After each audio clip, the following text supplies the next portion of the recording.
So in this lesson 8, we're learning to use quadrats to investigate the abundance of species. Before we begin, we need a quick maths reminder. So we have a variety of numbers that we can see here: 2, 4, 9, 3, 5, 2, 4, 2, 5. And then these words: mean, mode, median, and range. You should be familiar with these words and their definitions, what they mean. So on page 29 in your booklet, I need you to define the following terms in as few words as possible and then find the mean for those numbers, the mode, the median, and the range. One useful way to help you remember the definition of these terms that we use in maths and in science is a little rhyme. Hey diddle diddle, the median's the middle. You add then divide for the mean. The mode is the one you see the most, and the range is the difference between. So for your answers, the mean, you add up all the numbers and then divide by the number of numbers. So there are 1, 2, 3, 4, 5, 6, 7, 8, 9 numbers. When they're added together, they make 36. Divided by 9 gives us 4. Another word for mean is average.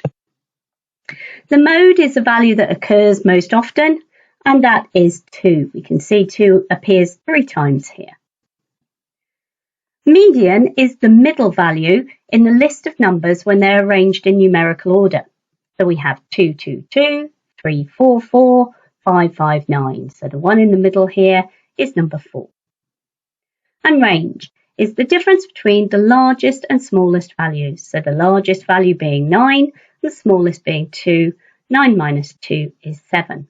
So we need these terms to help us when we're answering questions at GCSE in science. So if we look at this field of daisies here, there are 2 main kinds of data that we can gather for the daisies in this field. We can collect qualitative data. So in other words, we look at the picture and we say there are lots of daisies in the field. But we can also collect what we call quantitative data. So we could say there are 5,087 daisies precisely in the field because we've spent all day counting them. Quantitative data gives a specific measure for your subject, but qualitative data only gives you a rough idea. Are there a lot? Are there a few? Are there average numbers?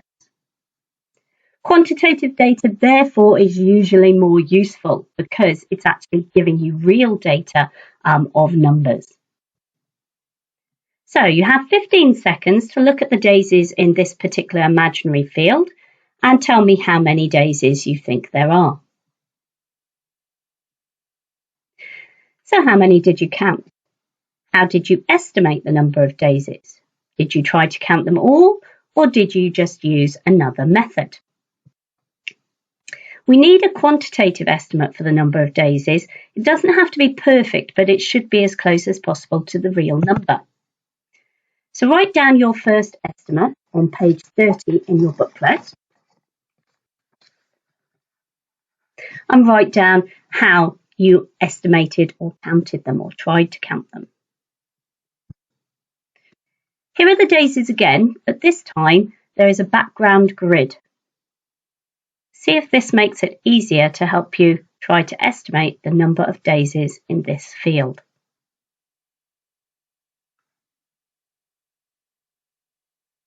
So was your estimate the same? How did you use the grid to estimate the number of daisies? Did it help? There are actually 78 daisies on that field. If you were asked to count the number of daisies in the school field, it would be impractical to count each one. So how could you use this grid method to get an accurate, reproducible estimate? Make a rough plan.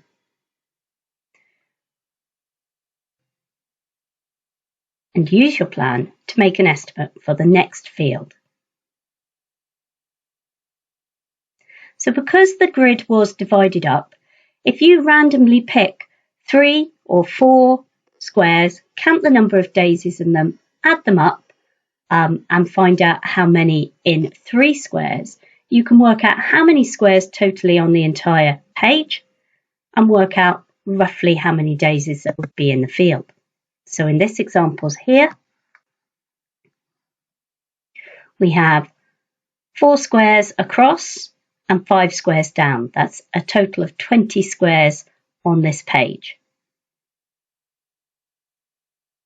You need to randomly select 3 squares, count the number of daisies, add them up, divide by 3, and then work out how many that would give us in the 20 squares that are on this page. So how many daisies were there? There were 103 daisies totally in the field, so how close were you to that? Your plan should have involved the following steps. Select at least 3 quadrats and count how many daisies are in each. For example, there might be 4 in one, 8 in another, 3 in another. You add them together to get a total, and then you divide by the number of samples to find the mean. So 4 plus 8 plus 3 is 15 daisies. 15 divided by the 3 squares is 5 daisies per quadrat. And multiply the mean by the number of quadrats that would fit into that field. So it's 5 times 20 would give us 100 daisies to estimate in that field, because there are 20 squares in the grid totally. Top tips for using quadrats: they only work for immobile, non-moving or slow-moving populations. The more data you collect, the more reproducible your result, and the more samples, the better. Quadrats should always be placed randomly to avoid bias when looking at total population numbers like this. If you don't know the exact size of your field, you can estimate the percentage cover by seeing what percentage of each quadrat contains the organism and calculating the mean. And you can see that quadrats are not just used on land here. So this is a 1 metre by 1 metre quadrat being placed here on a field to count the number of plants.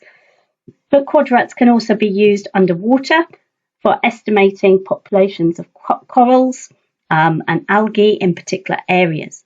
They can even be used in microscopes. So some microscopes have special eyepiece lenses with a little grid in them to allow you to count things like bacteria or cells within an area. Sometimes we want to use a quadrat not just for calculating the total population, but to see if there's a trend, whether the population changes as you move through an area. So in this example here, we have a picture of a woodland area with bluebells covering the floor. The question is, how do you think the abundance of bluebells changes depending on how deep you go into this woodland? So I need you to write me a prediction. You would then take your quadrat in a different way. Rather than placing it randomly to avoid bias, this time you would place an imaginary line, a straight line through the woodland, from one side of the woodland to the other. You would then place 1 quadrat each metre along the straight line to calculate the percentage cover for different distances. This is called sampling along a transect. You would then move your quadrat along, counting and recording the percentage cover at each distance so that you could find a trend. So what would you do with these results? So this is an example of how you might conduct a transect through an area. So starting here at 0, you would put the quadrat at the 0 to 1 and count how many of the species you were looking at in the first quadrat, and then the second and the third, and so on, all the way along the quadrat, along the transect. So here we have some data from the bluebell abundance in the woodland transect. So we can see the distance going into the woodland, so 1 metre at a time, and they repeated it at 3 points through the woodland. And the reason they do this, it makes our data repeatable. We can calculate an average, so it can be more certain about the trend across the whole of the woodland, going from the outside through into the middle and potentially out the other side as well. So the first thing you will need to do with this data is to calculate an average. So to calculate an average or a mean, you would add up the 3 transect readings for 1 metre, and then you would divide them by 3. So can you calculate the mean cover for each of the distances for the 3 transects that are given? Once you've done that, you can check your answers against the mean cover. All the numbers are whole numbers for percentage of cover of bluebells here. You then need to plot your graph. So on the graph paper provided in your booklet on page 33, you need to draw appropriate scales. So along the x-axis, you would have the distance into woodland. That's what you're changing. And what you are measuring is the mean percentage cover of bluebells. So you're only plotting one line, not the 3 lines for the 3 transects, one line for the mean cover. So percentage, the highest percentage goes up to about 71. Okay, so your scale needs to be appropriate for that. Plot your points as a line graph and then draw in an appropriate line of best fit. So we can see that as the distance into the woodland increases, the mean percentage cover of bluebells also increases here. So quantitative data versus qualitative data again. Because we have quantitative results here from this bluebell transect, we can specifically say how the trend develops. It starts at 18% coverage for 1 metre, increasing rapidly to 61%. But for 6 metres, levels out then at 68% for 8 metres.